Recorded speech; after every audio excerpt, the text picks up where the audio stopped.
Salam, hormatly dinleyijiler. Şu gün 2025-nji ýylyň 20-nji ýanwary çarşamba güni hoş geldiňiz.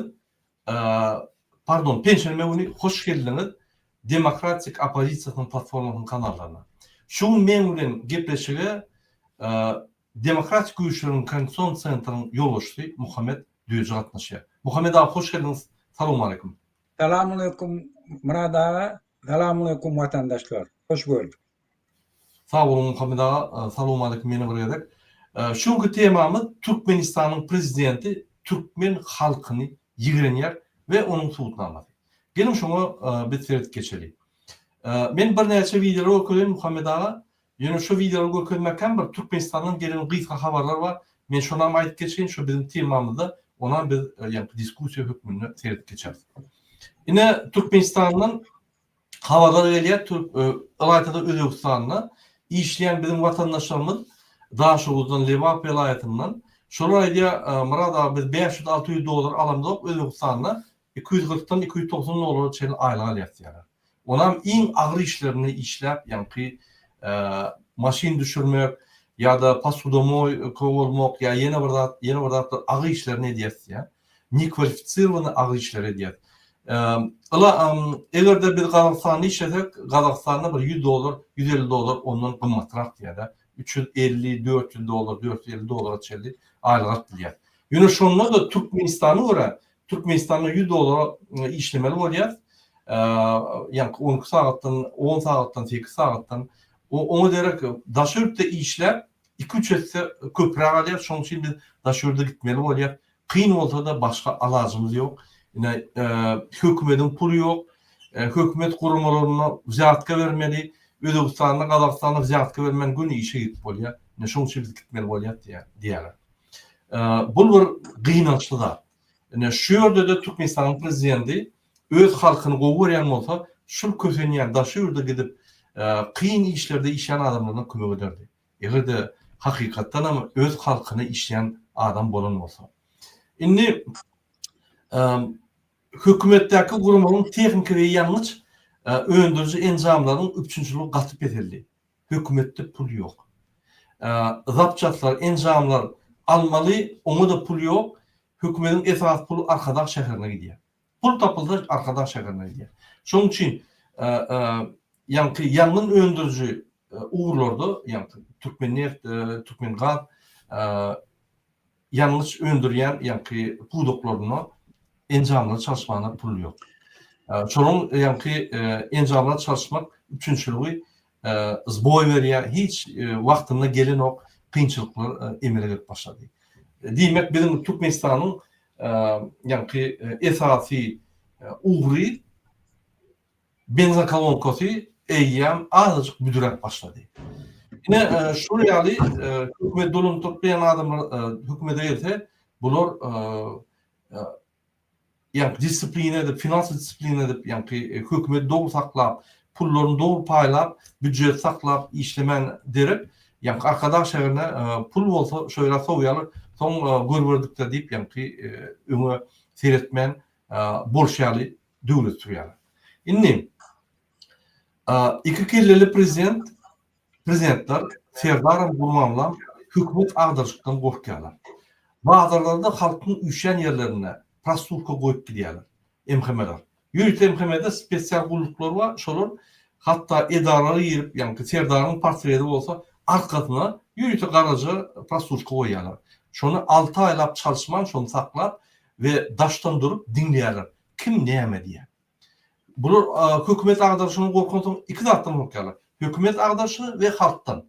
Halk üçin ýa-ni bazarlarda halkyň üşen ýerlerine, märekelere, meçitlere goýýarlar prostitutkany. Ýöne ministrliklarda uly pul paýlanýan edaralarda, ýagny ministri, orunmasarlaryny, departamentin başlyklaryny, sekretarlaryny dinlemäne prostitutka goýýarlar. Ondan aram sekretar çağırıp, eline bloknot, gara bloknot berip, özüň ýazda biz hemme zat bilýär, özüň ýazda bize ýa-ni getir diýip sekretarlaryna ýa-ni başçylyk edýärler. Sebäbi sekretarlar şonuň ýanyna bir zat ýolbaşy gürleşdi. Ýa-ni şonu dinläp, şonu ýazyp, ýa-ni atçyny MHM tapşyrmaly diýär. Şu ýaly hökümet gorkýar we MHM'ler hemme ýerde yani ýagdaýlary biljek bolýar. Niýeden? Şu hökümet agdaralar ýa-da hökümet agdarşy bolarmy ýa-da halkyň agdarşy bolarmy. Şu ikisinden gorkup yani iki tarapyny işleýär. Indi Serdar gaçşanyny bilip Ýewropa ýurtlarynda, Londonda kwartiralar, jaýlar alyp başlady. Häzirki wagtda Londondan, Münchenden, Russiýanyň Kazan şäherinden, Moskwadan, Dubaýdan, Katardan, Bakýdan, Türkiýede, Antalya'da jaýlar bar. Eýýän. Öýlem häzir Germaniýada ýerdeminli, ýani bunkerli jaý aldy. Şonu bir zat bolsa, ýani ýadyr uruş bolsa, şoýra baryp masalan bilen gillenen dip, ýani taýýarlyk görýär. İki kelleli prezident Gurbanguly Serdar Berdimuhamedow rejimiň finalyna gelenini bilýärler. Häzir egerde halk alaýsa, şular alaýtada ýani Talibanlar salyp uruş edip, grazno şuturup, ay teröristler çoldy biz kaçmaly bolduk diýip bütün dünýä aýdyp, öýüne kaçmatan aljak bolýar. Şoň üçin MHM, polis we harby uluglygy işleýän, hukuk goraýan gurumlardaky işleýän ofitserlere we şonuň wekillerine ýülenýär. Siz arkada ýa arkadaky Serdar diýip iki adama maşenniklere ynanmaň. Şular kaçmaly. Şular kaçandy da sizi taşlap gider. Bular hiç kime ynanmak. Ne MHM ynanýar, ne ministrine ynanýar, ne de polis ýani ministrine ynanýar, ne de onun wekillerine ynanýar. Diňe öz ejetini saklap duran ahrana bir 10 tane adam var, şolar ynanýar. Başga adama ynanmak, hatda öz ahranasyna ynanmak. Ýani şu ýaly öz halkyna, öz halkyny ýigrenýän, hatda ahranasyna ynanmaýan adamlar döwlet dolandyrýar. Hani patriotizm, hani watançylyk, hani ýani mukaddes watan, mukaddes watana üçin janyny goýup işlemek hani olatlar. Burada bolmaz olatlar. Bular Putin itleri, iksen. Indi şu ýaly organlarda hukuk goraýan işleýän adamlar käwagt çıdaman işleri taşlap daşyrdy diýerler. Olar köp informasiýa bilýärler. Indi biz şolary ýülenýär. Daşyrykda siz bizapasnysda, hopsuzlygyny gowy. Şo ýerden gizliň öz kollegalaryňyz bilen, ýagny işläp giden ýoldaşlaryňyz bilen Telegram'y üstünden ýa başga kodlary üstünden işläp maglumatlar çykaryp bize kömek edin. Bizem görüşmeli. Haçan çeli gaçyp ýöräli daşyryklarda. Haçan çeli daşyryklarda kösünüp ýöräli. Haçan çeli daşyryklarda pasportsyz, ulugsyz, kömeksiz, direksiz, ýani medicin strachowkasyz ýöräli. Sizem häzirlikçe pasportyňyz bar, ertir wagty gelende şonu uzatmaly bolýar. Ýene de içine girmeli bolýar. Näme gerek bu zatlar? Gelin bir günne düýdüriň Türkmenistany. Gelin bir günne kanuny höküm türdirelim Türkmenistan'ın içinde. Şoň üçin Türkmenistan'ın içinde işleyen hem polis ve MHM gulluklarının ofitserlerine ýülenýär. Prokuratura, hem umuman hukuk goraýan gurumlaryň ofitserlerine, şöýdäki işleyen adamlara, ýani giýrenizde ýani ahrandan başlap soňky departamentin başlygy ministrine çelli ýülenýär. Gorunluk ministriniň ofitserlerine, şöýde gullukdaky ofitserlere ýülenýär. Watany gidirmäli. Siz kasam aýtdyňyz. Prezidentde däl, halka watana. Halk watan häzir ul hukukun aşağında. Prezidentler, iki kelleli prezidentler bular eýýän daşyrykda jaýlar kaçmagyna taýýar. Siz alyp gitmediler samolyotda. Bular samolyotlar taýýar. Lüboy 10-15 minutda bular uçup gidýär. Siz galarsyňyz. Geçin halkyň tarapyna. Her kim özüçe telegramlaryň üstü bilen öz kiçik topuryny ýasap siz görüşmeli. Sizem goşulmaly. Sizem erteki günü Türkmenistanyna awraýly, bu aýrykly işlemeli. Sizem beýleki watandaşlarymyz ýaly hakly bolmaly. Sizem şol iksan kelleri prezidentiň gullary bolmaly. Giýje günü usileýne, giýje günü işläp aýlyklaryňdan bir 250-300 dolar berýär. Giýje günü işleýänler 24'te 24 işleýänler käwagt. 7 günde işleýänler. Şu ýaly 1-2-3 aýlap, 4 aýlap usileýne dersiňiz. Häzir mine biz çykyş edip durýar, halk çağırıp. Halk çykar, eýem usileýne başlady sizde. Ine şu zatlary besetmeli. Usileýne bolanyny bir hakyky bir zat bolmaly, hukuk bolmaly. Häzir seher bir zat bolsa ol rejim hukuk. Şoň üçin sizi eşek ýaly ılga diýär. Näme gerek? Iki ýaly ılga. Bunu ýaly köpük alyp öz halkyna garşy görüşmek näme gerek? Şoň üçin Fideminni gelin birleşin, Fideminni kelleňizi bu tarafa öwürün, Fideminni öz çağlaryň geljegine bu ünsülen teridin.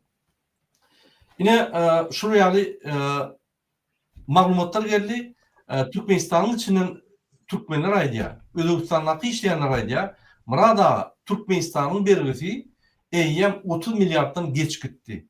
Ine Özbekistanyň bergisi 36 milliard. Ýöne Özbekistan o pulo bir näçe zawodlar, fabrikler, uly tehnologik ýa-ni zatlar çykarýar. Maşinler, iksan maşin zawodlary bar, traktor zawodlary bar, samolyot çykarýar. Bir topar zatlar çykarýar. Özbekistan Hytaý ýaly ösüpdi. Bizim 30 milyarddan köp bergimiz var, nämemiz var? Arkadaş şäherimiz var. Başga zat ýok. Ho. Zawodlar, fabrikler işleýän bu guramalar ýuwaş-ýuwaşdan ýapylyp gidip otyr. Haýsy guramanyň bir-birine berdi. Bergili guramalar. Ondan bir zat bolmaý. Şo pullar uçup gidip otyr. Ýöne o pullary bu ikisi gaçyp gitse biz bermeli. Şoň üçin näçe çarşylar durupdyk, şonça watanymyzy we geljek kösenjimizi ýanky azaldyar. Men ýene bir gedek hukuk gorayan guramalardaky ofisiýerler ýüzlenýär. Häzir siziň şansyňyz bir gedekde Türkmenistan düzeltmek. Siz häzir iki ortada, iki ortaň ýa-ni iki tarapyň ortasynda dursunuz we siz çözdäňiz meseleni. Gurbanlam däl, serdarym däl, halkym däl siz çözdäňiz. Sizi halkyň adyndan ýüzlenýär. Gaýrat edim. Telegramlarda küçük topar ýasap kowatly daşurda gidenler bilen ya içindäki adamlar bilen topar edip daşyndaky oturan adama informasiýa öz önemli adamyna informasiýa ulaşyp ona bilimden bekleş işleýin. Gelin Türkmenistan düzeldirin. Bize grazdan uruşa gerek. Bular gitjek bolsa da bulak gider Türkmenistan. Ýene siz uruşa gidersiňiz. Ýene siz ölersiňiz. Näme gerek? Ýene biz öleriz. Bular gaçyk giderler. Bunkerler hana Germaniýada bunkerler alyp dur. Biz gözläp ýör. Tapdygymy bütün dünýä jarada bolatdyr. Ine şu ýaly Muhammed abi maglumatlar geldi. Şu boýunça bir gysgaçyk senem öz pikirini aýtsaň, ondan biz materiallara geçelim. Emrada men birinciden Türkiye halkyna, Türkiye döwletine öz gynanjym bildirjek. Şu Türkiýedäki bolan fajaly waka üçin.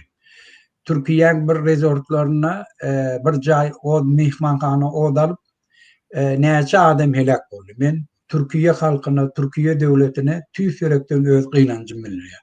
Goý indemeýler hiç kim hiç Türkiýeň içinde hiç şonu ýana hadiseler aýtalamasyn.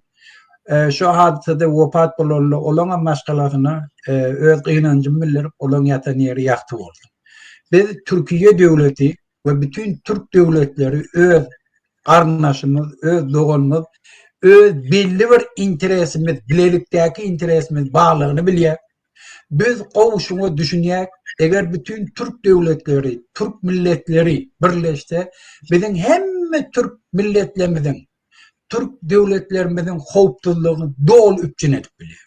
Şuňa diňe bir şert gerek. Olam şu döwletlerde, şu Türk ýurtlaryndäki ýaşaýan döwletli halk tarapyndan taýlansyn, halkyň töýgüsine munasip bolanda bolsyn. Şu ýurtlaryň içinde halk öz erkini, öz pikirini ýöredip bilsin. Şonda hakyky saýmydan bolýar. Biz hiç bir beýik doganam islamda, pes doganam islamda. Biz hemmesi bilen deň oturup, deň gepleşip garnaşlykla giňden ara gatnaşymy saklaýmaz gerek.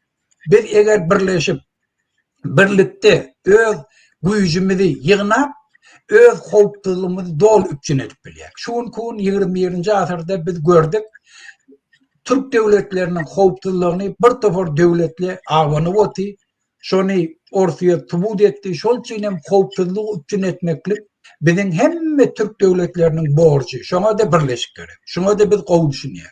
Biz eger doganlyk, deň şertde ykdysady ara gatnaşyk açsagam, biz doly gowy bakly ýaşap bilýär, ykdysadyýetimiz galyr. Şol üçin biz şu birleşige ul baha berýär. Türk halkynyň gynanjyny, betbahçylygyny öz betbahçylygyna diýip basap etýär.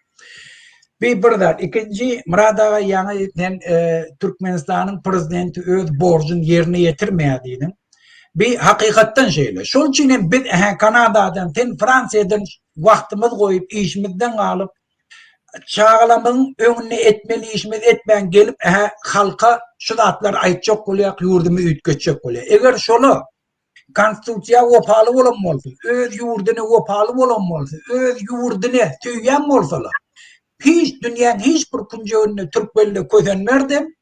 Bizim vaktimiz ona koymardık da kaytam çağalamadı.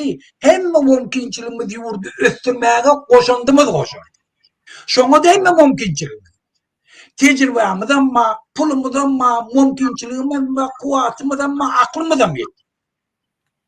Şunu dışarı yurttaki o yerlerde işlep görenler, üstünlük kazanıp şu yurtlerde ornaşan Türk belli subut ediyor. Biz şunların hemmesini Türkmenistan'ın hizmetine geçirdik. Şol için biz şu datlar aydı olayım. Görün Türkmenistan'ın prezidenti elini Kur'an'a koyup, konstitusiya koyup kasam içeceği. Men konstitusiyanı yerine getirirdim. Men halkımı ederdim.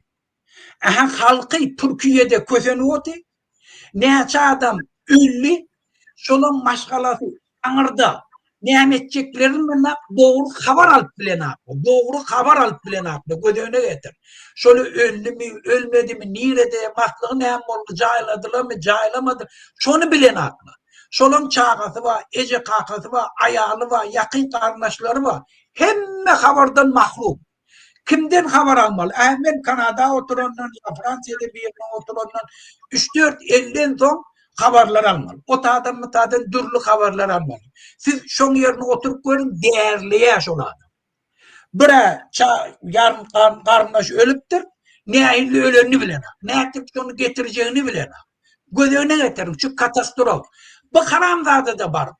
Evet, Ece kakasına bütün televizyonu yani işlerler getirip, elhamdülillah'ın bilene, okat bilene şunu. Şunu okudum, şunu televizyonda görüyor diye. Ey haramzade, binamız bir vicdan adam. Eğer seninle vicdan olsa, birinci samoliyet bilen uğradım, şu vefat bulanları yurduna getirtmezdi. Eğer şunu getirtmeden binamız bir vicdan, sen konstitusiya kasam içinde dönüklük ediyor. Özbekistan devleti, Murada koy şunu, Yürüyte pasolskasına buyruk 17 adam ölüptür Özbek'te şu hadisede Arap meselesi boyunca.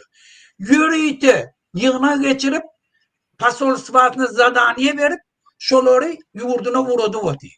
Yurdun içinde de vaziyet jurnallar iyi giderli haberi birinci seriyozne informasiyada devlet tarafından şolan kosarları alıp otuyorlar. Aşını etmekle kıyılmayı haramda. Yine koyayım kanda. Belli Türkmen hakimiyetleri ve facialı vaka barada dımışlığını saklayan mahalı yasama spirtli içkiler sebeple ençeme rayeti aradan çıkan qonşu Özbekistan'ın hakimiyetleri ve yarım resmi neşirleri vaka barada ilata iyidigderli maglumat berýärleri. Özbekistan'ın İstanbul'daki baş konsulhanasının Telegram sosyal ulgamındaki sahifasında çap edilen sonku maglumata göre yasama spirtli içkiler sebeple 17 Özbek rayeti öldü. 18. yanvarda çap edilen maglumatta baş konsulhananın ölen Özbek rayetlerinin cesetlerini Özbekistan'a iýermek üçin zerur resmi namaları taýýarlaýandygy we olaryň maşala agzalarına zerur bolan kömegi berýändige hem nyltalýary. Türk medyası vakada ölen adamların haysi yurtların rayetleri de baradaky maglumatları çap etmegi besedendiği ve Türkmen hakimiyetlerinin bu barada dımışlığını saklayandığı sebeple yasama spirtli içkiler zerarlı häzir içenli näçe sany Türkmenistanlynyň helak bolandyğı barada vatandaşlar terede Türkmen devletinin boluşu şey. Şimdi görün göde İsrail devleti öz grajdanlarına nähili baha verir.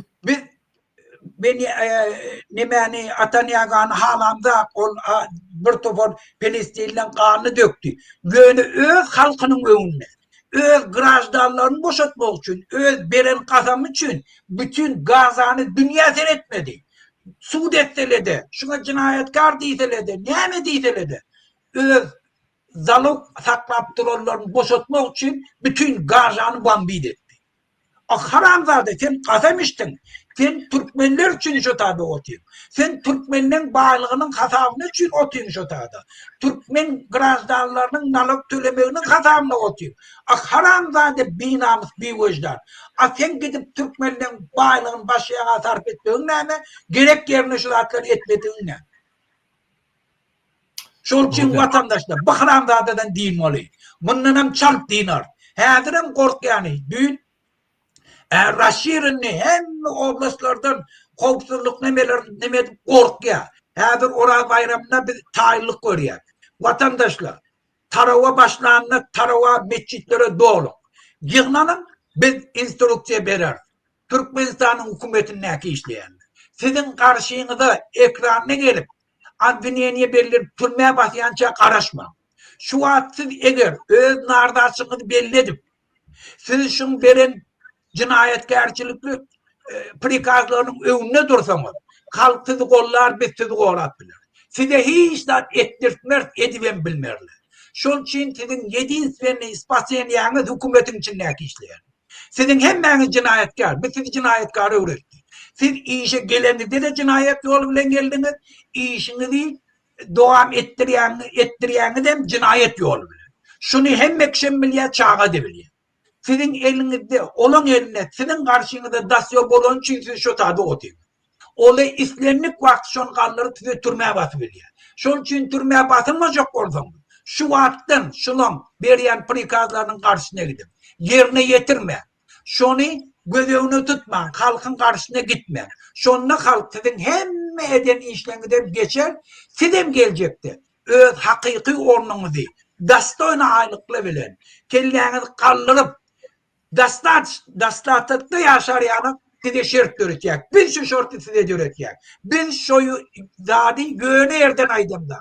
Türkmenistan'ın bağlığı. Dünyadaki bar mümkünçülükle biz öz yurdumuzu gül yanı etmeye hem şertme. Şuna cinayet yol bilen biz pul kazanmak gerek. Öz yurdumuzun bağlığı dünya koşuluşup biz iktisadiyetimizi kaldırıp biliyek. Biz kösenmeli halkta. Gelin vatandaşlar koşuluşun bize şu haramzadadan yurt deyindir öyle. Sağ olun Muhammed Ağa. Уважаемые наши земляки или гости нашего канала, мы на все вопросы в конце ответим в видео, потому что мы идем по нашему плану нашего видео разговора, и в конце мы обязательно ответим на ваши вопросы. Можете задавать. İnternetin hürmetli vatandaşlar, ben size yeni bir makale okuyayım. Şunu o Merkezi Aziyanın yani Газета, Özbekistan'ın Газета, число Узбекистана погибших от отравления в Турции достигло 17 человек. Özbekistan'ın öz iç Газета yaşıyor. Özlem hükümet hem de beyle hem de hükümet hem yazdı. Yani öz iç Газета yani ki husus Газета olmuyor. Yine şuraya aksan Газета. Şuraya все погибшие мужчины таким образом общее число жертв отравления среди узбекистан достигло 17 человек. Yani hem ölen adamlar erkekler 17 adam deyip kesiklettiler. 5 граждан, отравивших поддельным алкоголем, находятся в реанимациях отделениях больниц. 5 реанимацияда консульские сотрудники следят за их состоянием и поддерживают контакт с родственниками пострадавших, а также с администрацией медицинских учреждений. Ведется работа по оформлению документов для транспортировки тел погибших на родину. Некоторые пострадавшие, опасаясь высоких расходов на лечение, предпочли лечиться дома и не обратились за медицинской помощью. Генеральное консульство предупреждает, что такие действия могут привести к серьезным последствиям, включая отказ почек, ухудшение зрения и затруднение дыхания. Генерал-консуллuk yani başkonsulluk özü Banitada yatanları kontrola alıptır. Ürünleri kontrol alıp onun dokumentlerini düzedip onu yani Özbekistan'a geçirip kevir adamlar ay bolyala men gowy özüm liçitse çek öydü öyle mesela çek diyen adamlara da yani başkonsulluk şeyde diye Özbekistan'da. Siz gitmeyin önünüze. Banitada bolun çıktıcılarınızı götürür. Buradan erteki gününe poçkan ya gözün ya yeni buradan atkal edemedin. Sonuna çel durmuş orada bizim dur deyip aydiya görüyorsunuz mu? İnizlerin Türkmen hükümet ne emedi? İmsimlik konsulluk yok Türkmenistan'da. Yani Türkiye'de başkonsulluk yok. Şunu işgali binamet işgalleri. Bir aradyna wyjdany bolmasa prezident diýmese de jaň edip näme näme kömek baş konsul ýa-da ilçhanaň başlygy barmalar şol banisa soramalar han türkmenler han spisi hani näme hani onular üç bir kömek edelim diýip biz şonu isleýär biz başga da isleýär dowam sizden elementarny öz jogapkärçilik işlerini ýerine ýetirmek bolýa ol kezzap Serdar Berdimuhammedow kasam aýdyp kezzap bu torun kezzap pul ogurlap daşökde jaýlanyp ýören adam gaçmak bilen siz EFK'ne jogap berersiňiz bilýärmi şonu Türkmenistan çalışda sizi çağırırlar. Siz şu yerde yani İçhan'ın yolbaşçısı olup oturduğunuz şöyle Türkmen rolü neyemçip hiç şart etmediniz, neyemçip yanlarına barmadınız, haydi kömek ettiniz deyip sorarlar. Siz cevap vermeli olursunuz. Biliyor musun onu? Başkonsolun başlığı. Siz cevap vermeli olursunuz. Biz cevabını sorar sizden. Eğer de şu yerde kanunlar bozulmasa ayağınızı yürek gidersin türmeye. Bu bolya ona cellat ikisi. Atalı oğul oğru. Siz hem jogapkärçilik çekýäňiz, aýratyn jogapkärçilik çekýäňiz. Ýeti aýratyn jogap bermeli bolsunuz. Men ýöne aýdyp goýýan, hökman suratda ölen adamlar ardaýalarlar. Hökman suratda ardalar boýunça komissiýa döredilýär. Hökman suratda komissiýa siz ýer aşagyny tapar. Jogap bermeli bolsunuz. Näme diýjek? Aýdyňy. Ine şurýaly özbek hökümeti diýe ядерным соотечественникам, почувствовавшим симптомы отравления, рекомендуется незамедлительно вызывать скорую помощь по номеру 112 и обращаться в больницу через красную зону приемного отделения, где медицинская помощь оказывается бесплатно. Напомню, vatandaşlarına informasiya berýärler. Näme düşýärlerden çykmaly. Birden sen içen bolsaň, birden ýa kopa düşen bolsaň, düşünüp durlar. Bu halk bilen işlep, halk gollap, halkın arkasında dur. Prezident, ilçhana, başkonsulluk. Bizde prezidentim yok, başkonsulluğum yok, ilçhanın başlığım yok, ilçhanı da yok. Yine Türkmenistan hükümeti. Türkmenistan hükümeti dine atalı oğullardır ha. Başkonsulluk var, orada bir topar konsullar var. Her konsulun aýratyn notası var, gramatası var. Aýratyn ýa-da ruhsat aldy Türk hükümetinden. Hangi jogapkärçiliginiz? Siz halkara konvensiýanyň esasynda öz halkyňyza kömek etmeli. Bu borcuňyz şol. Diňe Türkmenistan konstitusiýasy boýunça däl. O zatda buradan soraýanam ýok. Şu serdaryň diýişi, men aýdanmadyň, sizin konstitusiýa boýunça ýa haklaryňyzy ýa jogapkärçiligiňizi sorajak bolmady diýip aýdyşy ine hakyky şu. Inni diňe ollar ine başga maglumatlarda da var. Ine Gazeta Uzbekistan diýip olum ýazýar. Hemme detallar ýazýar, näme etmeli, näme ýüzlenmeli. Соотечественник в очередной раз призвали к осторожности, круглосуточный номер телефона Генконсульства. Ýazýarlar şu ýerde. Giýje bu jaň etiplerden biz ba diýip ýazýar. Hani bizim konsulsa? Sizin bir namusyňyz, ar namusyňyz barmy? Siz niýede doguldyňyz? Başka planetada doğulmadınız. Siz Türkmenistan'da doğulmadınız mı? Siz Türkmen halkının içinde toylara, sadakalara katnap, ellerini kaldırıp, biz Türkmenler deyip gören siz değil mi? Onu oraya olsa ne mi? İyileşip ölüp dur, kömek edemem. Senin borcun var. Ofitsialna statusun olsa borcun var. Vatandaş olup kömek etmelisin. Yine şoň üçin size haramdadylar diýýär. Şoň üçin size halk haramdadylar diýär. Bolýa, ol bir maglumat. Indi terdeleyim. Men bir videonu görýän Muhammed ağa, şu videonu görmesem halk azıcık düşünmýärdi. Näçip biz diýär Serdar Berdimuhammedow öz jogapkärçiligini ýerine ýetirmek. Näçip biz diýär şuňky ne vatan habarlary, ne Türkmenistan neşriyatı, ne Türkmenistan metbuaty, ne mass mediasy, ne prezident, ne neytral gazet ya belki neytral Türkmenistan gazetleri ya belki gazetlerde bir küçük maglumat var. Türkmenistan'ın gражданları zehirlen ürün vardı ya da şoň garnaşlarına bir gıynaş bildirer yani bir küçük bir neme koyup bolýar ha. Hiç tat yok. Ýöne şu adam özüne prezident deyip men bütün dünyada men Türkmenistan'ın prezident, men halkım Öwüya, gowurya, arkadan oğulya, arkadan Serdar diye, yine bir zat diye, men şu yala otylar, men şu hiç durulamok, şunun yankı nimetinden durulamok, mehrinden, men kaçıp görünüp, bütün dünya yaradı. Gelin Feridelin şu adam neyme diye. Prezident saylovlarda halkın setlerini oğurlan kezzap, kakası tarafından Türkmenistan'ın prezident vazifesini Sovet hökmüne alan Türkmenistan'ın bir kanun prezidenti Serdar Berdimuhamedov sözsüzden aýdyberin. Türkmenistan'ın prezidentinin vazifesine girişmek bilen öz üstüme yüklenen beýik borçları, mukaddes ve ak yürekli, hormat bilen ve yadawsuz yerine yetirmäge, Türkmenistan'ın dowlet garaşsyzlygyny ve bitaraplyk hukuk ýagdaýyny goramaga, adamyň we raýatyň hukuklaryny ve azatlyklaryny hormatlamaga hemde goramaga, Türkmenistan'ın konstitusiýasyny berja etmäge we goramaga, ähli güýjümi we ukymy Türkmen halkynyň agdybirligine, onuň parahat durmuşyny goramak üçin bagş etmäge, Türkmenistanlaryň häzirki ve geljekki nesilleriň şöhratyny hassa bilente götürmekler üçin ähli mümkinçilikleri peýdalanmaga, Türkmen halkyna wepaly we dogruçul hyzmat etjekdigme dawraly kasam edýär. Yine kasam aýdýar. Kasam etdi. Parahatlygyny saklamak, kömek etmek, halk üçin hyzmat etmek, döwleti östürmek, yine ölüp dur adamlar.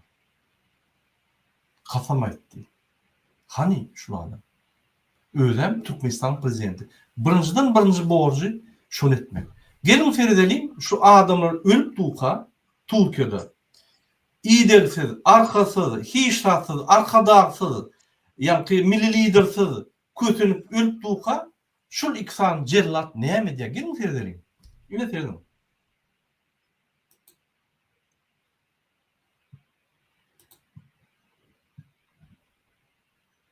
Muzaqi täzelikler we habarlarla tanıştırayan Watan Habarlar gepleşmede başlaýas. Şuun Türkmenistan'ın prezidenti yurdumyzyň yaraly güýçleriniň belen serkarda başlaýy. Goşun generali Serdar Berdimuhamedov Döwlet hukuklyk keňeşiniň giňişliğin göçme meclisine geçirdi. Onu yurdumyzyň harby hukuk goruzdarlary tarap Ünsüren, hormatly vatandaşlar. Bizim adamlarımız ölüp duka Gurbanow bilen Muhammed Düýji Ramazan bayramı bolanyna Ramazan namazyna, bayram namazyna baryp hökman öýüňiziň bardygyny görkezdiň diýenden gorkup olaryň etraplaryň polis bölüminiň ýolbaşçysy, etrap hekimleri, pajarniklaryny, olaryň orunmasarlaryny hemmesini ýygnap şäherde gorkup halk galaýmasyn, hemme zat edin halk köşüşdürün diýip ýygnak geçirýär. Ünsüren, adamlar ölüp dur, Özbekistan hökümeti, prezidenti karar çıkarıp, yani ilçihana, baş konsulluk ılgap kömek edip diyor ve öz grajdanları o inni bir düşemeyen şu dağıtları, inni telefonda diyeceğini can edin, neye gerek olsa biz beyerde deyip hizmet edip dur. Bu olsa, öz tenin için, öz canı için Türkmen halkını unutup, ölünleri yağından çıkarıp, yağıtlaman, etraf owasynyň, ýa-ni etraplaryň hekimleriniň orunmasarlaryny, onun polis bölüminiň orunmasarlaryny ine de uçtkowlar galşyrdy. Çağırıp şolary görkezme berýär. Merkeze. Şular häzir Ramazan bayrama nime baraýmasyn, köşüşdürün halky zat edip, bu öz durmuşy bilen, öz ýa-ni wezipetlerle, öz ykbaly bilen Türkmenistan halky ölmeýär, Jaýlar atpýar daşaryplarda, gaçşak bolup. Öz ýa-ni çötpýär. Ol halk bilen işi ýok anyň.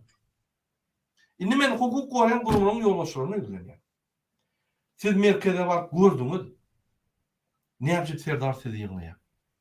Ol Türkiýede ölen Türkmen halkyna kömek diýip ýygnany.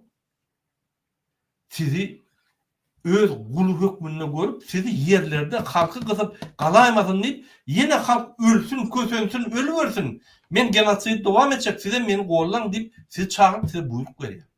Indi men size bilýär. Siz hökümet işinde işleýänizde, sizin hiç hili Serdar Berdimuhamedov ýa Gurbanow Berdimuhamedov borcunuz ýokdur. Siz halk üçün işleýäňiz. Hökümet halka hyzmat etmeli. Ol Gurbanly Berdimuhammedow halk hökümete hyzmat etmeli, hökümet halka hyzmat etmeli. Ýok, ýalňyş. Hökümet halka hyzmat etmeli. Halk hökümetten kömek araşmaly, bolly. Halk hökümete kömek etmeliler. Hökümet halkyň ynamyny girmeli we awryn almaly. Halk şoňa kömek eder ýaly. Hiç il halkyň borjy ýok. Siz saýlanyňyzmy? Puluňyzy alýaňyzmy? Wezipe aldyňyzmy? Eliňizde peçat barmy? İşlem görkezin. Ine şo ýaly film jenaýetkär. Şo ýaly halk galanyna gaýtyp bize kömek etmän, ýapyk çatlar açyp, Telegramda açyp, öýe topurjuňy öredip, maglumatlar daşyna çykaryp, bize kömek etmän, bizi usilyny edip, ýa-ni şu rejim teýden aýyrman, gaýtyp garşy etseňiz, siz Gurbanly we Serdaryň jenaýet işinden kim ýeriňiz ýokdur. Şunu ýalyňyza çykarman. Ine men aýdýan ofitsialny size. Erteki gün toru bolur. Ýakynlaşyp gelýär, final görüp dur. Bular daşarypda jaýlar alyp gaçşak otluyorlar. Haýsy prezident, Özbekistan'ın prezident alýan daşyny jaýlar? Ýok. Kim alýar daşyny jaýlary? Dine gaçşak bolýan adam alýanda. Seyredin, Türkmenistan içinde korrupsiýonlar işleýär. Minister ol bul işleýär. Şo ýerde öz ýagdaýynyň agyrdygyny bilip, ýuwaşdan daşarypda jaýlar alyp daýat gaçyk etmäge taýýar bolýar. Ine Serdar Berdimuhammedow. Şoň üçin sizin ýol boşluğyňyz serkerta başyňyz gaçşak bolýar. Bolunni. Indi ýöne götüne düşüp ýörmän. Açyk öz-özüňe sorawyň. Men muň üçin işlemem, men hökümet üçin işleýän. Hökümet olýar, prezident däl. Prezident bir hökümetiň bir wezipesi. Hökümet bolandan kim men ministrler, departamentler, vice-premierler, kabinet ministr, parlament, ýa-ni parlamentiň aýratyn hökümeti bar. Kadet hökümeti aýratyn, ýerine ýetiş hökümetiň öz aýratynlygy bar. Siz döwleti bütün dünýäde ýa-ni predstavляt edýän, prezentowat edýän. Siz Serdar Berdimuhammedow prezentowat edýän ýok. Türkmenistanyň oňky däl, ýa Gurbanlyňky däl. Olar wagtynça gelen adam. Şoň üçin häzir size ýüzleniş.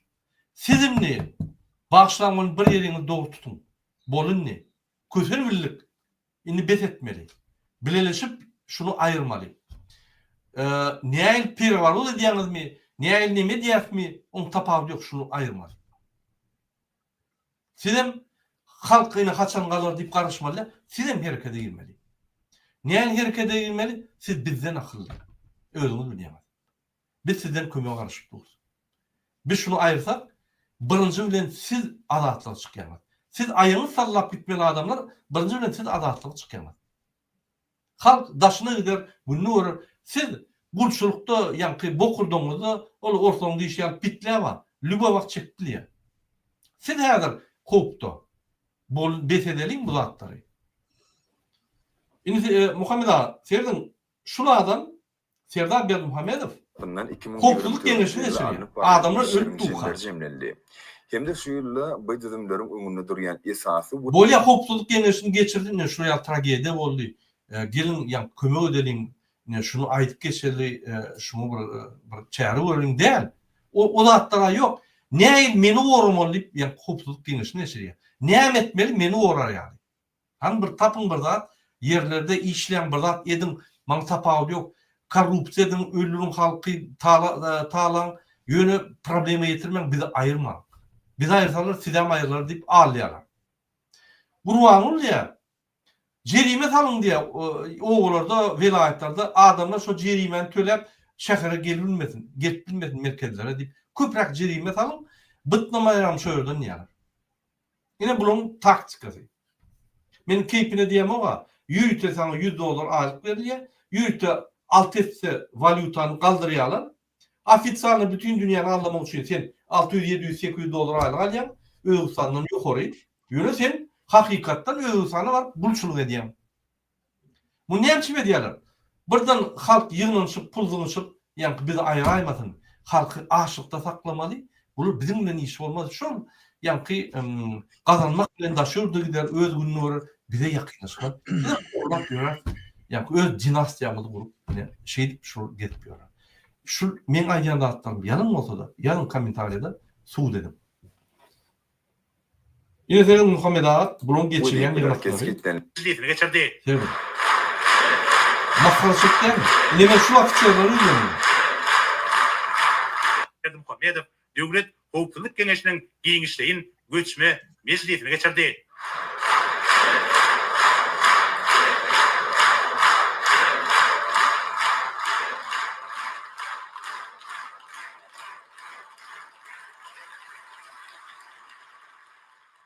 Hormatly Türkmenistanyň Döwlet Howpsuzlyk Geňeşiniň agzalary, hormatly serkerdeler. Şoň biz Türkmenistanyň Döwlet Howpsuzlyk Geňeşiniň giňişleýin göçme meclisine geçirýär. Meclise ýurdumyzyň harby we hukuk goraýjy edaralaryna geçen 2024-nji ýylda alınıp barlan işleriň netijelerine sereder. Şeýlem 2025-nji Aral Muhammed Ağa şeyle siz fikir edersiniz Murat yani mümkün bu neler dünküde geçirenler deyip yani yığınakta aydandır Türkmen halkı boyunca diyseniz yine ben dünküden bakıyorum.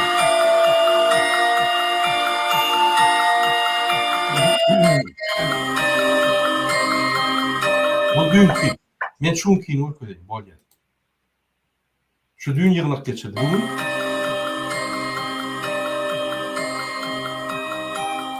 Hüseyin al-Musallim kabul etti. dedim. Hüseyin Musallim'i kabul etti, on etti, mun etti. Bir gerekmeyecek zaten etti. Halkı zekelen öldü. Hiç şart yok. Yine Musallim'i kabul etti. Gitti yine duştu, onulen. Bu bir vacip mesele değil de halkın öldüğü hal. Zekelen. Yok bu diyene bir yine munen duşun var. Onu gürleden bolorlar, tanseden bolorlar, derim. Tanseden bolorlar, yani.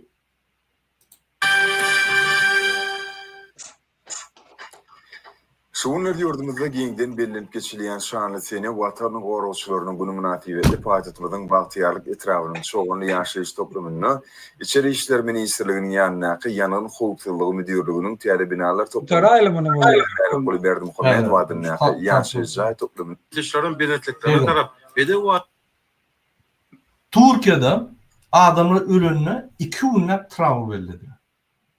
Türkmenistan'da adamın ölünü görüp konsert veriyor. Ne? Şunu bir kirlerine sığmayacaklar hatta. Ben hiç düşünmem bilemem Muhammed Ağa şunu. Yine şunu konsert veriyor. Ne? Şunu bir Bunlar düşünüyor olmalı, binamız olmalı, haramzade olmalı burada. Yok, Yok, ne? bilmiyor. Yine misal için biz her arkadan ya serdarın aktivistleri. Biz ne şunu düşündürüyor? Halka ölüp dur o yerde şunun konsert veriyor. Ona vatan haberlerini okuyor. Misal için şu problema Türkiye'de yine bir adamlar yanı böldü görgüller. Yine şu yerde 2 gün trawl ettiler. Tapawut yok, yanı böldü, maşinin aşağına düştü, avtobus ağdırıldı, zehirlen, onun hiç tapawut yok yani. Adam öldü. Diýmek, yine şonu hükman suratda hükümet, döwlet, halk aydyp geçmeli. Inanın Muhammed Ağa, men size aýdaýyn. Türkmenler öldü. Videolaryny paýlaşan oklar, gidýärler, gorkýarlar, ölenleriň ýa-ni hostarlar gidýär hemme aýdan ok. Inanın Türkiýede adamlar öldü, Türkmenler paýlaşýar şonu. Pajary paýlaşýar, onu paýlaşýar, bunu paýlaşýar. Hatta Türk hökümetine karşı maglumatlar paýlaşýar. Gorkan oklar. Ýöne öz vatandaşları ölenini şol maglumatları ýa-ni paýlaşanyň bilen hökümete karşı däl ho. Sen aýdýan Burada o solidarny şonu diýen yok şonu edýärler-de. Yok, burada bizim halkımızda var ya, neçe illa şu Sovet dövrünün tuttanemi korku belasını yüreklerine sallı. Korku diyende adam binamız ediyor. Şol için biz onun üstüne halkı günahkar edecek olmayız. Bir sistem şey. Yöne inni bizim halkımız belli bir derecede inni kaldı. Şu an görüyor musun? Giyici ünlü çıkış ediyor. Giyici ünlü. Şu haberlere bile yetiriyerle de şu Türkmenle paylaşıyor. Yöne şu korkuyunu inni ayırmalı bütün halkımızın yüreğinden. Şu korku olsa yurt hiç vakit düzelmeye. Korku seni binamız etiyor. Çağandan ayırıyor. Korklarından ayırıyor. Vatanından ayırıyor. Seni kul etiyor. Sen kesel adam. Şol için biz şu keselçiliği ayıracak olup şu yeketek usulüm şuna karşı görüşmeklik. Görüşmeklik ne mi? Öne çıkmaklık. Yurt bizimki, vatan bizimki. Biz ne için közelmeli bizim vatanımız vaka? Şunu öne çıkarlama halktan hem ayırıp geliyor. Şunun için bu vakitlayınca da şu keselçilik hem mi devletlerde de var. Sen dine bizim yurdumuz mı değil mi? Başkalarda da var. Böyle biz halka ananıyor. Türkmen halkı hiç vakit korkup emiş onu yaşadık olmuyor. Ol inni halk bilse belasının nirdeliğini, yeke değerliğini, hak son taraftarlığını halk batırı oluyor. Bizim şunu subut etmek için gününe çıkış etiyek, bizim aktivistlerimiz giyeceğini çıkış etiyek.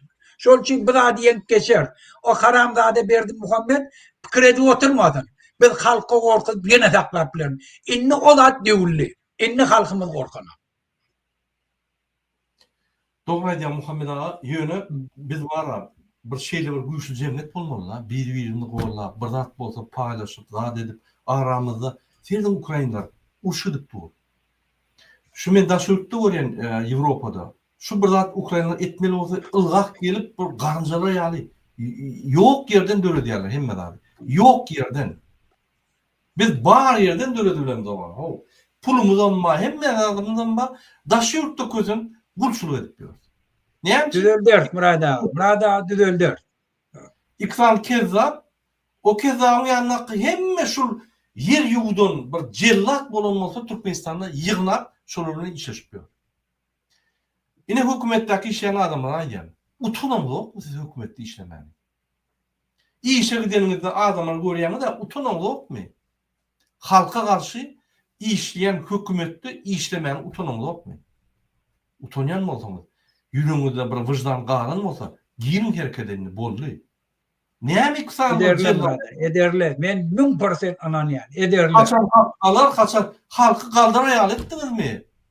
Gözünün orada ayırdınız. Bizde kahramanlar bolur mu? Bizim yankı şul pakaleniyede bolmaz mı? Bellisi yok onu. Hemmen ölüp çıktınız. Öldürmemeden mahv edip yankı öylüğünü getirdiniz.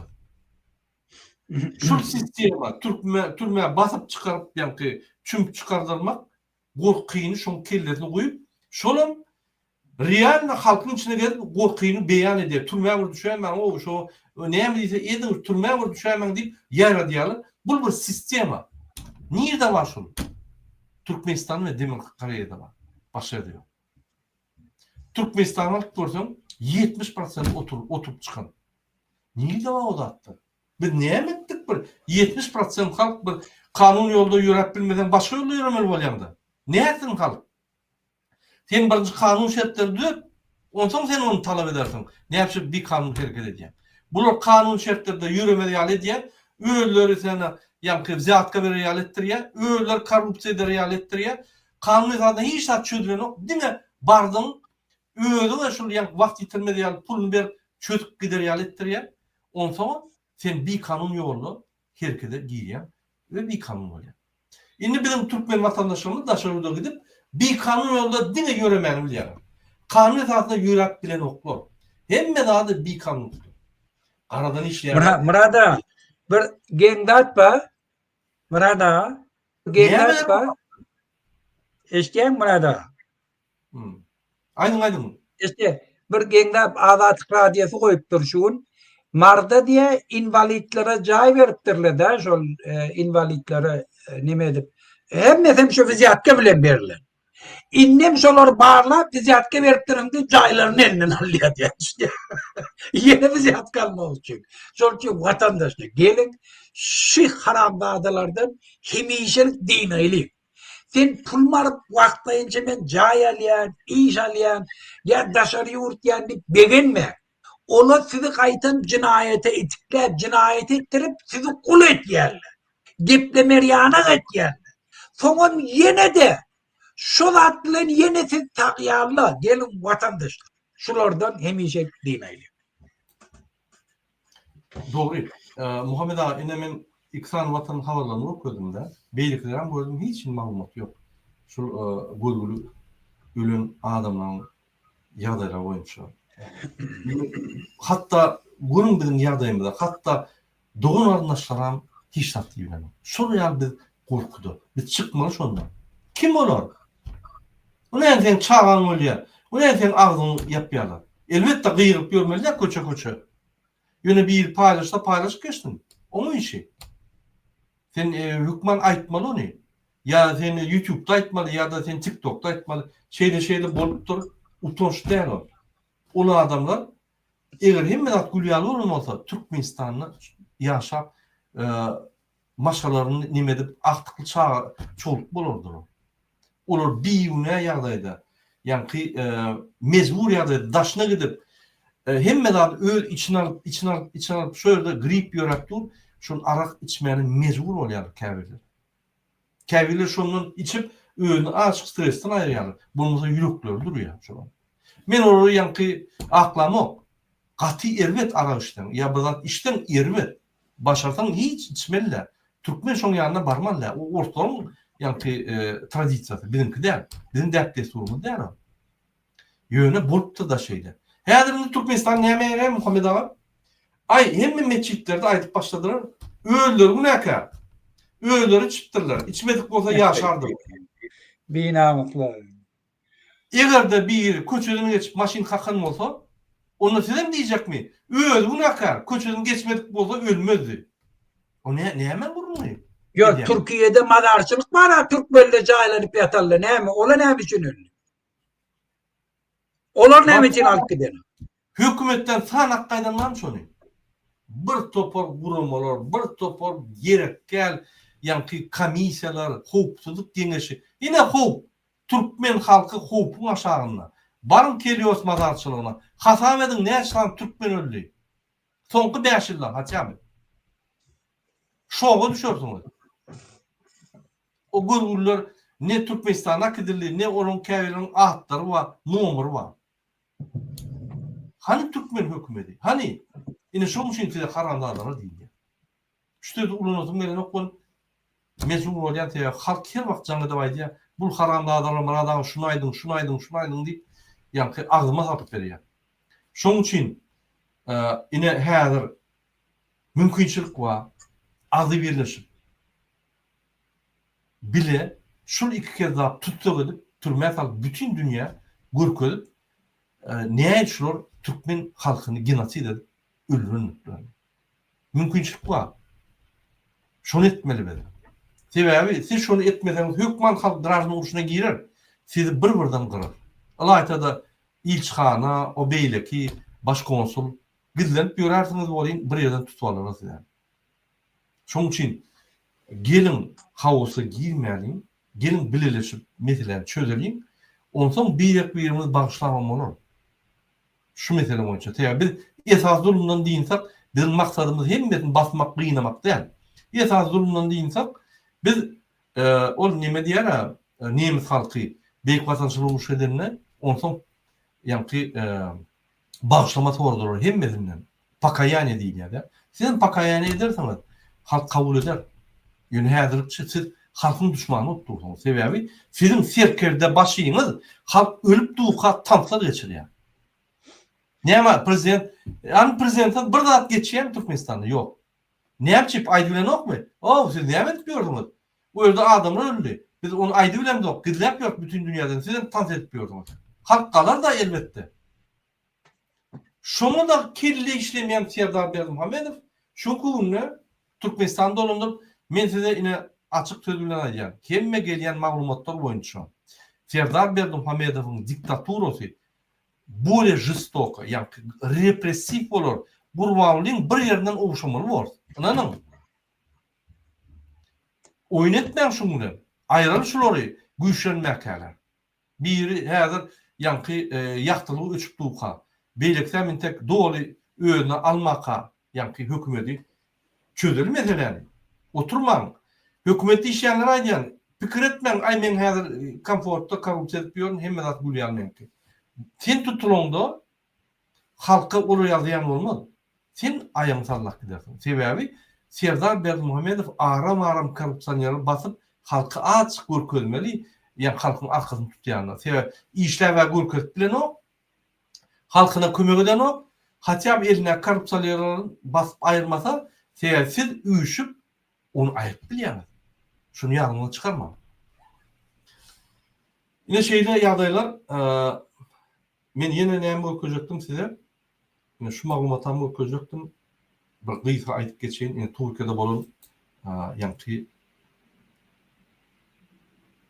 tragediýa, gelin şunu seýrediň, men şunu görkezeyim. Sebäbi bizim efirimde diňe Türkiýede ýa Türkmenistanda däl, bütün dünýäde görýärler. Şunu görsün, näme geçýär.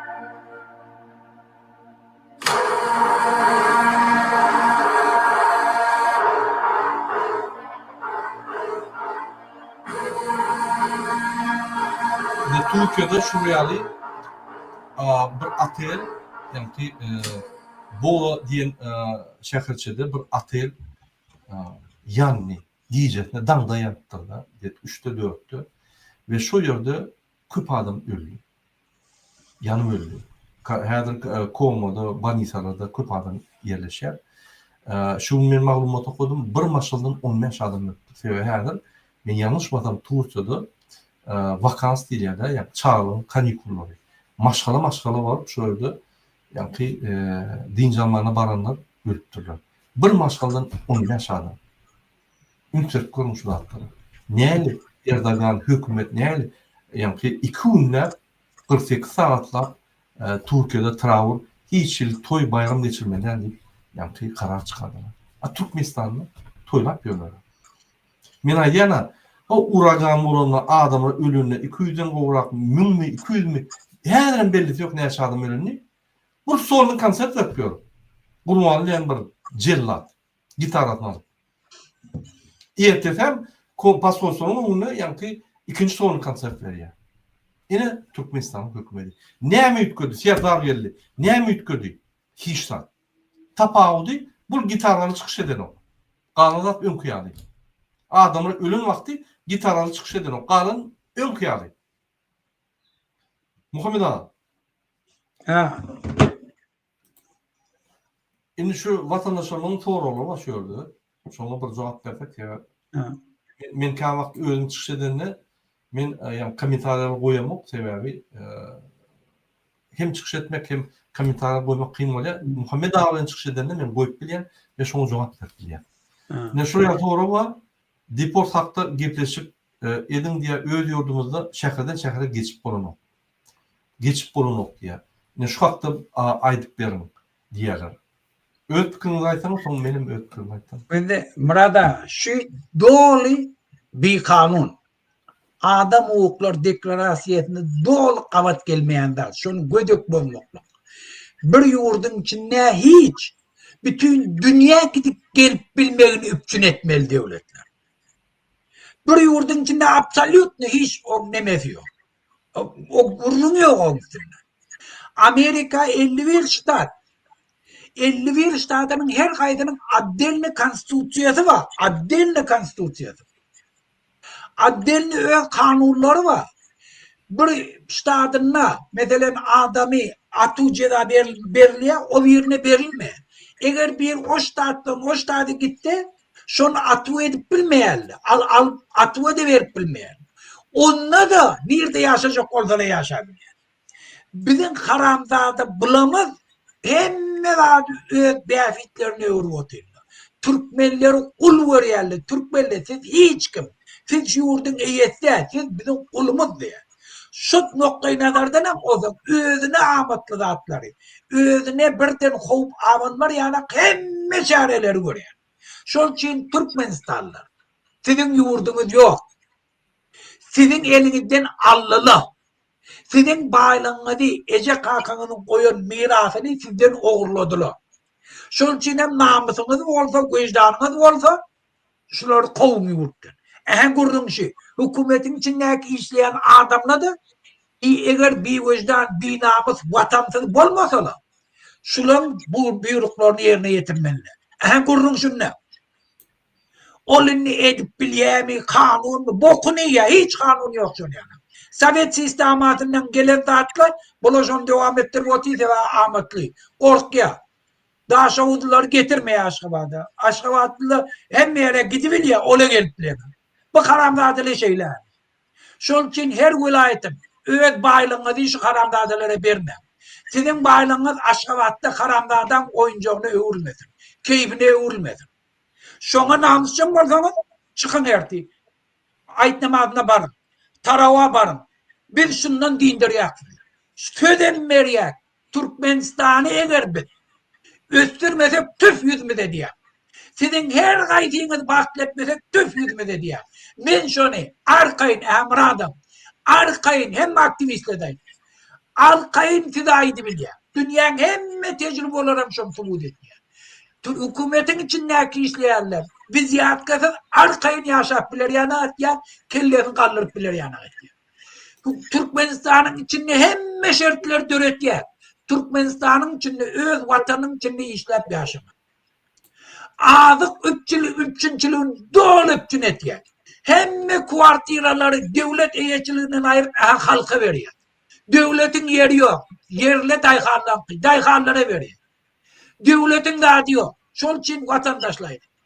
Hem mezat dedin ki hem mezadım sizin yerinde. O soruları vermem. O soruları özünü de verin. Men ne için şu karambazalara şu ruhsatı veriyen men öz yurdumun için o şehirden o şehre gitmene kadançılık girdi. Şunu ehli köpük edin. Bula gelip öz ayağınızdan kucağınızdan alıp gidiyor. Eğer ruhsat ver. Şol için binamız olmamadı. Benim cevap vereyim Muhammed Ağa şu soru. Hormatly illeşler, hormatly dostlar, doğanlar. Şul aydılan zatlar, yani bir velayetten başka velayete geçmediler. Bir kanun düğüne, dine şunun için Serdar Berdimuhamedov tutup etmeli.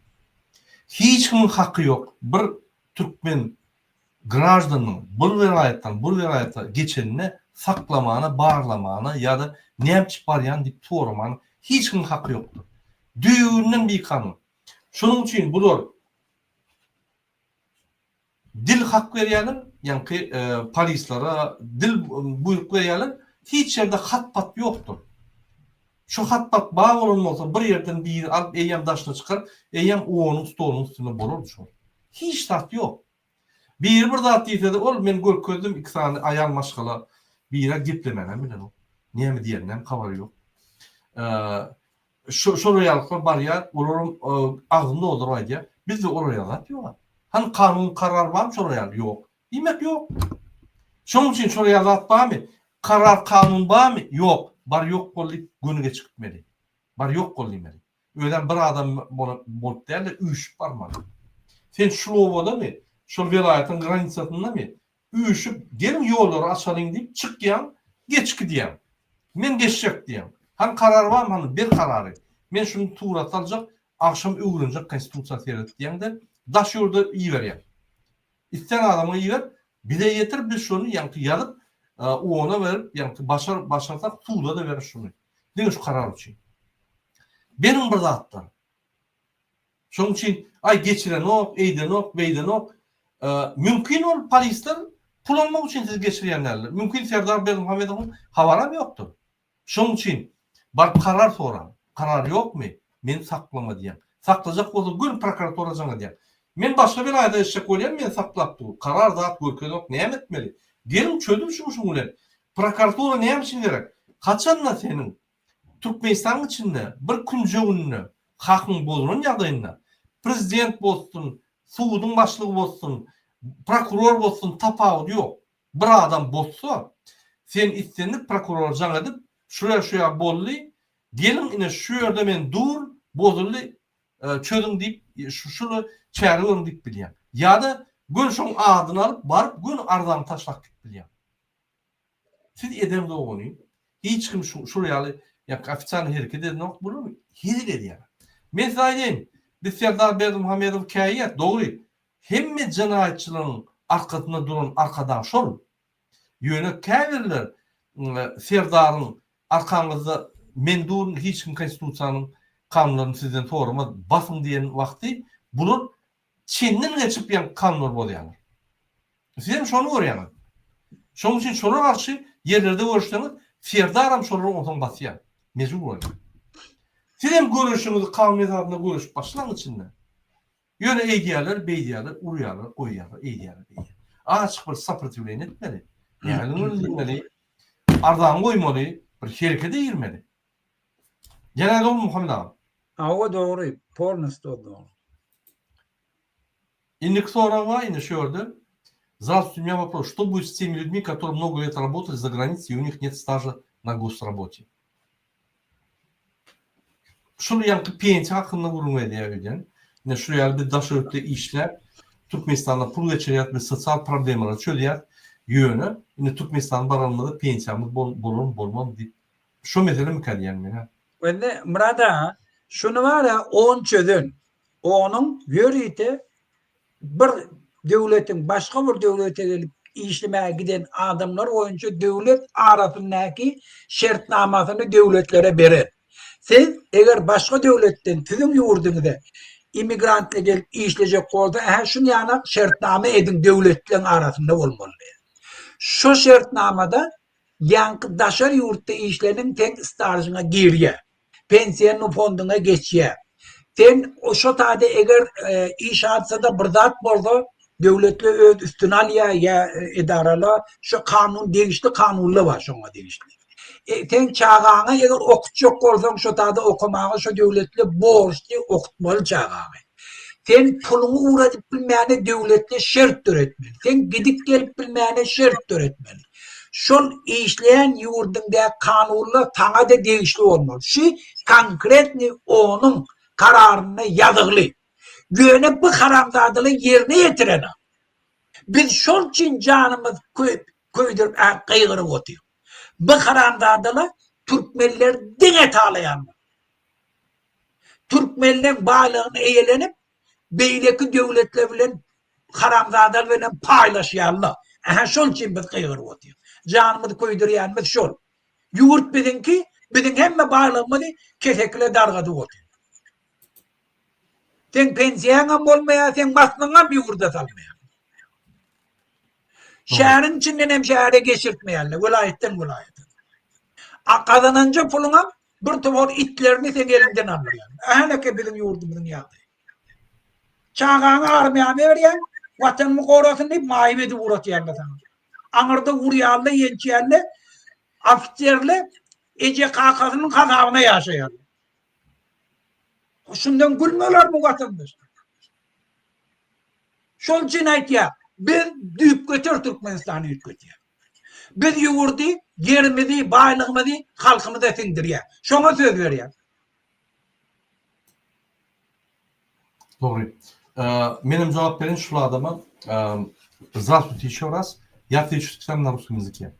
Если мы не поменяем эту власть, если мы не построим демократическое государство, если мы не сможем изменить вот эту диктатуру, вы не будете не получать пенсию, вы не будете не получать никакое пособие, доказать, что вы трудились где-то и так далее, это будет очень сложно. Но если мы сможем победить эту диктатуру, сможем поменять власть, если мы сможем провести чистые выборы, открытые выборы, то в обязательном порядке у вас будет пенсия, все, что вы работали за границей, будет учтено, и все это будет пересчитано, и вы, как обычный гражданин Туркменистана, как другой гражданин Туркменистана, обязательно получите пособие. За счет Обязательно. государства. За счет Hükümet yaşıyor. Это вина государства, не ваша. Да. Вы хотели работать, вы не нашли работу, вы выехали, но вы, работая там, отправляли деньги, помогали вашим родственникам. И по-нормальному, вот правильно Мухаммед говорит, там, где вы работали за границей, они должны были учесть вот эти зарплаты ваши, и какую часть они должны были вам заплатить. Но так как у вас паспорт не продлен из-за государства нашего, Туркменистана, у вас нет условий из-за государства нашего, поэтому вся вина нашего государства, и оно должно понести все экономические затраты. Поэтому мы обязательно, как демократический выбор Туркменистана, демократическая оппозиция, добьемся в парламенте, чтобы у каждого, кто работал за границей, была достойная пенсия, пособие, и он нормально мог жить в Туркменистане после pensiyonlu возраста. Burada men işte bir daha etcek olayım. Biz şunu var ya yönetimin keyfini de alacak olan bir yerde popülistik kurduğunda. Hakikat şu. Hakikat şu. Şunu hükmen et ya. Men öz adımdan eğer şunu bir devlet etmese men hemişe şu çıksın yani okula karşısına çıksın. Biz hükmen şunu apspej. Şu mümkün de hatta ol borcu devletin onun önüne kalan borcu. Yurdun içinde halk pensiyonerle, invalidle, mal apspejin adam dolu üpçün olmalı. Bizim hem mümkünçülüğümüz var şu an vatandaşlar. Bizim bağlılığımız var. Biz Özbekistan, Kırgızistan yani garip halkta. Bizim hem bağlılığımız şu zatları garanti veriyor dediler yani. Hatırlap garanti veriyor yani pulumuz var. Yani şun kun bir karamzada özünü saklamak için bizim bağlılığımızı dünya payla koydu. Dünya özünü saklamak için. Muhammed ağa, men sevimden alaşamam. Biz garip halk, biz bay halk değil. Yöne bizim baylıklarımız katulu. Yok belki halkın doğru bağlılığımız Biz şu konuda garip halk. Yöne bizim bugünümüze düşünmemiz bizim imsim özümüzün günahı. Özümüzün günahı. Yöne hakikatten biz bay halk olmalı. Bizim baylığımız ummasız. Я вам приведу один пример. Мы это не говорим, вот правильно говорит Мухаммед Ага, для популистических своих этих. Нет. Поверьте, в Европе, если вы даже ни один день не работали, у вас есть минимальная пенсия. В Туркменистане обязательно будет минимальная пенсия. И если она не будет хватать, у вас будет социальный ассистент, который вам будет оказывать другую помощь. У нас будет несколько статей помощи. Это пенсия, это нуждающимся, это еще что-то. У вас всегда будет возможность жить нормально. Почему? Это стоит копейки для нашего государства. Мы как придем в Туркменистан, как сможем поменять власть, мы удвоим, утроим доходы государства. ВВП мы удвоим, утроим. Это не какой-то там популизм. Это очень просто делается. У нас большой потенциал в Туркменистане, большие возможности. Просто эти возможности эти не раскрывают. Они только воруют богатство. Для чего? Если все возможности раскрыть, народ обогатеет и их уберет. Они это прекрасно знают.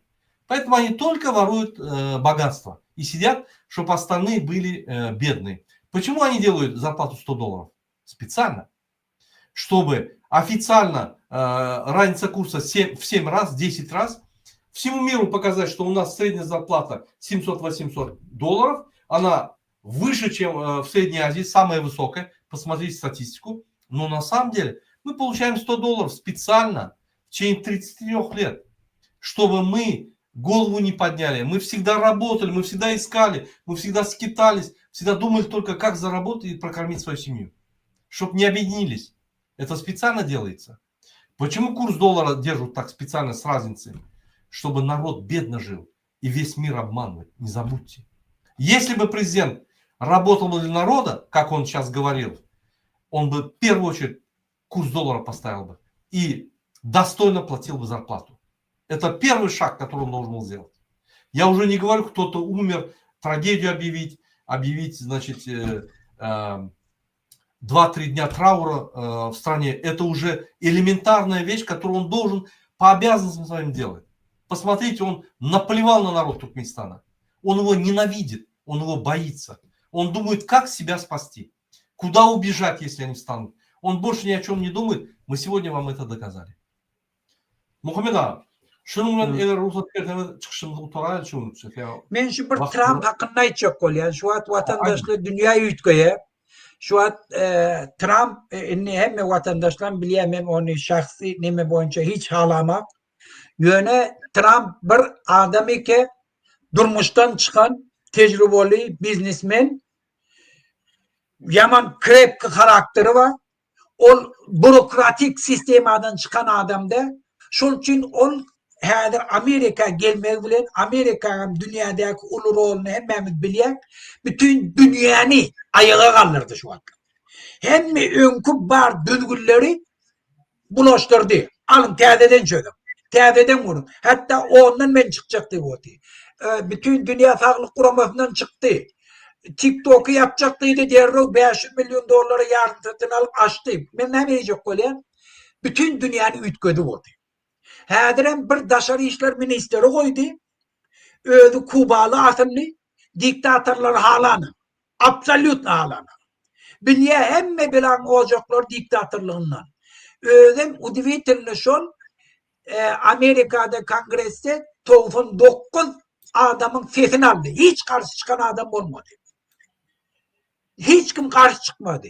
Şeytirip hem demokratlar hem Respublikanlar demesin konservatörler demesin allı sesini. İnnem şu an Dışarı İşler Ministeri. Bunu dünya bilen oyun etmeye. Ve Berdi Muhammed yanakla bilen oyun etmeye.